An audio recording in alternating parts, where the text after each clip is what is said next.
ওয়ালাইকুম আসসালাম ওয়া রাহমাতুল্লাহি ওয়া বারাকাতুহু। আফরিন ইসলাম, আপনি কেমন আছেন? আলহামদুলিল্লাহ, আমি ভালো আছি। আজকে কি পরীক্ষা বলতে পারেন?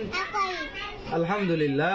কালিমাতুশ শাহাদা অর্থ সহ সুন্দর করে বলো তো। কালিমাতুশ শাহাদাত আশহাদু আল্লা ইলাহা ইল্লাল্লাহু ওয়া আশহাদু আন্না মুহাম্মাদান আবদুহু ওয়া রাসূলুহু। কালিমাতুশ শাহাদাতের অর্থ আমি সাক্ষ্য দিতেছি যে আল্লাহ তাআলা ব্যতীত ইবাদতের উপযুক্ত আর কোনো মাবুদ নেই।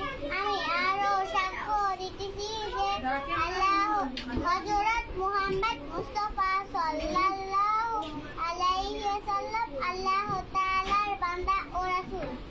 আলহামদুলিল্লাহ। উজুভঙ্গের কারণ কয়টি ও কি কি সুন্দর করে বলো। উজুভঙ্গের কারণ 7টি: পায়খানা বা প্রস্রাবে, রাস্তা দিয়ে কোনো কিছু বাইর হওয়া, 2 নম্বরে মুখ পড়িয়া বমি হওয়া, 3 নম্বরে শরীরের কোনো জায়গা হইতে রক্ত, পুজ বা পানি বাইর হয়ে গলায় ফেলা,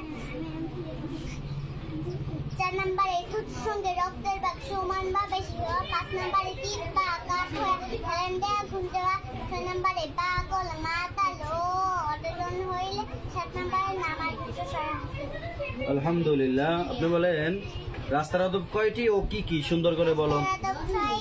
1 নম্বরে মুসলমানকে সালাম দেওয়া, 2 নম্বরে সালামের উত্তর দেওয়া, 3 নম্বরে রাস্তার ডান পাশে হাঁটা, 4 নম্বরে নিচের দিকে তাকিয়ে হাঁটা, 5 নম্বরে দিকে ফিরে হাঁটা, 6 নম্বর রাস্তায় কোনো কষ্টদায়ক জিনিস থাকলে ফেলে দেওয়া।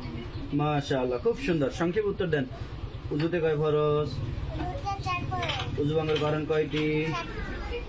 রাস্তার আদব কয়টি? 6। একদিনে নামাজ কয় ওয়াক্ত? মাশাআল্লাহ, পাস। আপনি এখন যেতে পারেন। সালাম।